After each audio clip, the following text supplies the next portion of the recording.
Potential new rules for short-term renters, what neighbors who live near those properties are pushing for.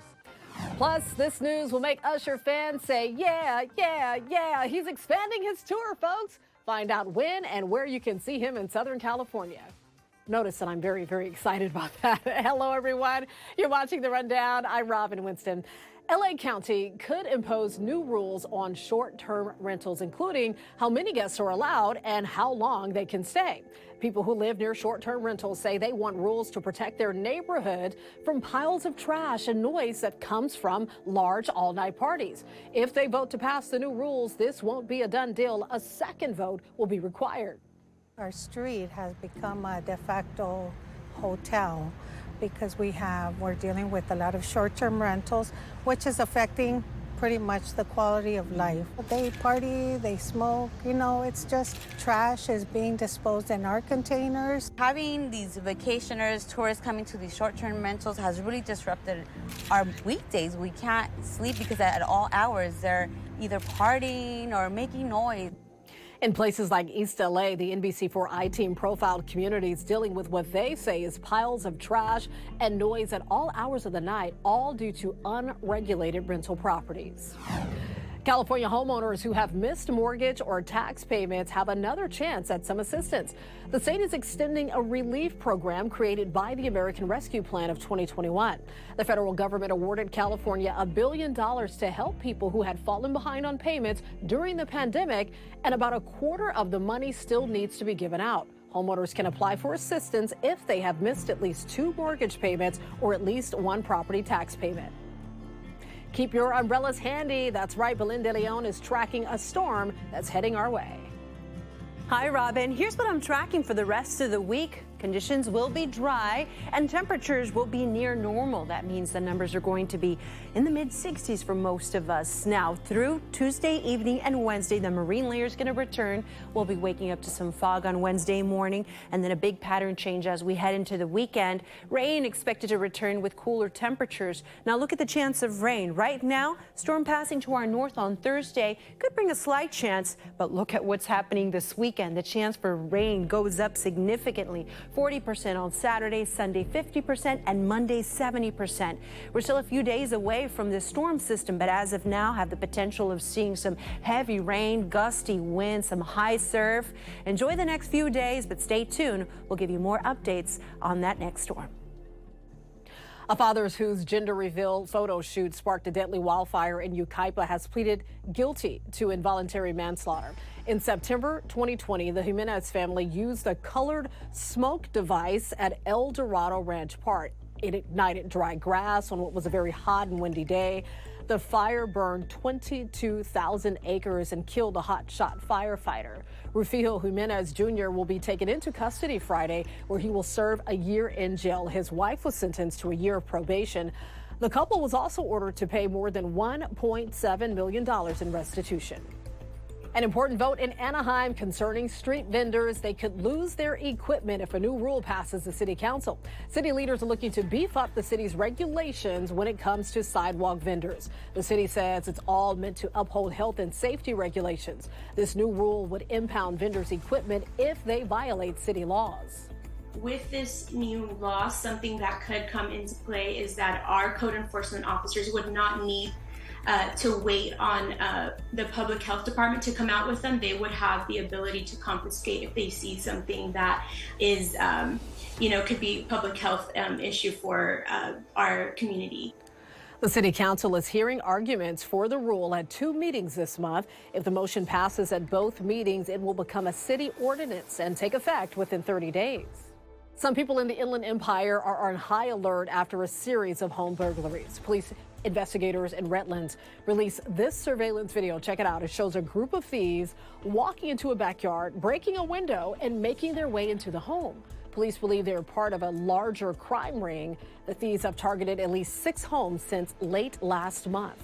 It's very, disturbing. I mean, it rattles us as a neighborhood, and we've been here for years and years. They then go in and ransack the home, primarily looking for jewelry, high-end handbags, electronics, and cash.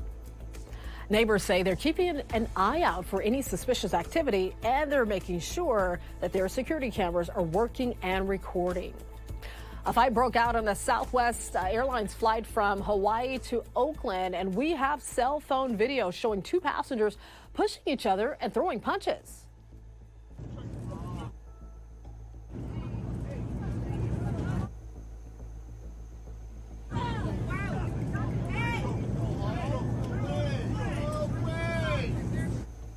The plane was heading to Kauai and was in the air for about an hour when this happened. Passengers and crew members tried to calm the two men down by getting between them, and witnesses say both men were detained once the flight landed.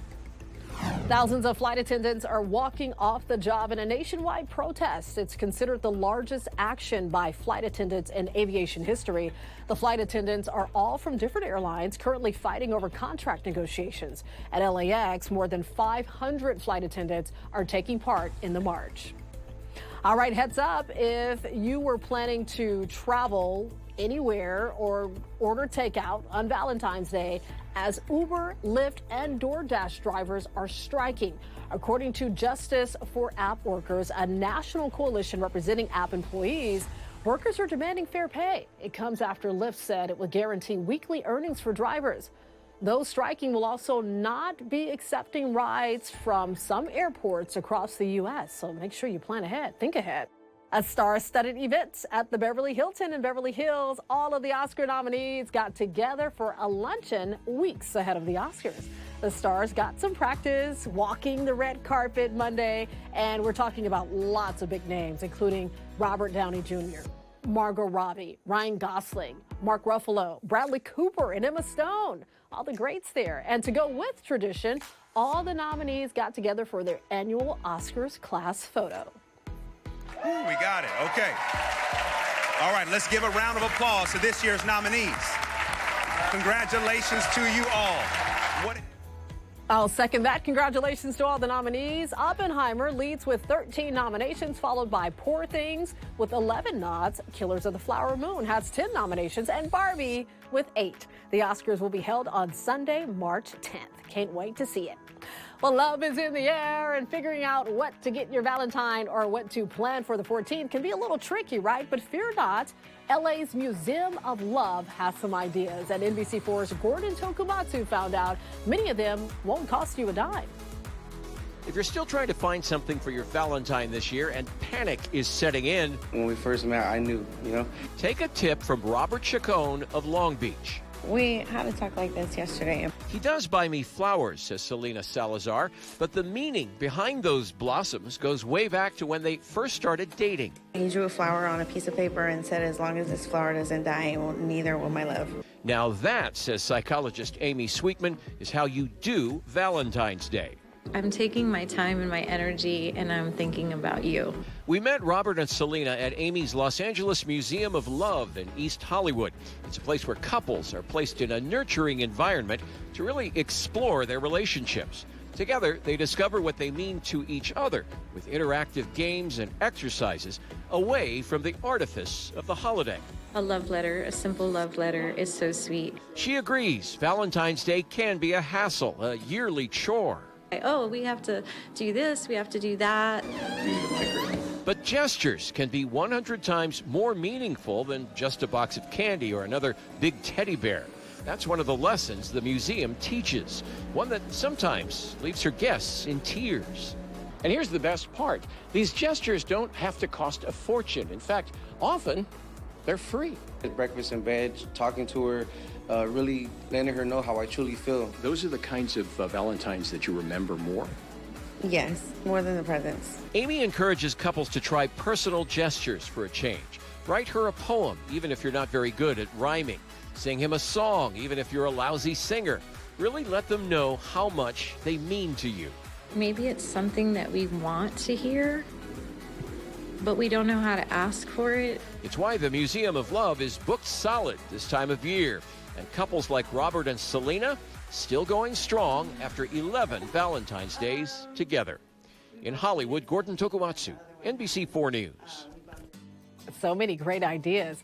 The field may have been the happiest place on earth for the Kansas City Chiefs on Sunday, but for MVP Patrick Mahomes and his family, it was at Disneyland Monday. That's right, they were celebrating with a parade down Main Street, and this is a tradition that dates back to the 1980s.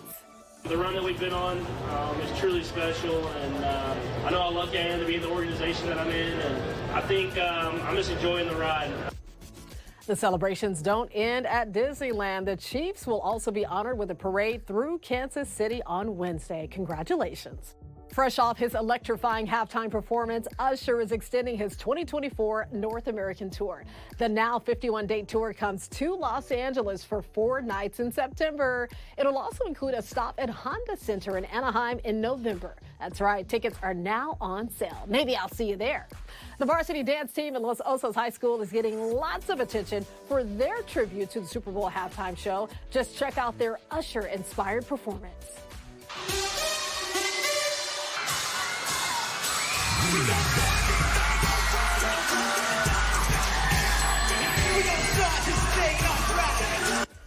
Wow, they are amazing. Millions of people have seen this video, and it even caught the attention of Usher himself. That's right, he reposted this performance on Instagram. It's definitely Instagram worthy. They did a great job. You can always get news and weather updates on the NBCLA app and our website, NBCLA.com. And be sure to tune into Today in LA on NBC4, weekdays 4 to 7 a.m. I'll be helping you get around with traffic reports throughout the morning. I'll see you next time on The Rundown.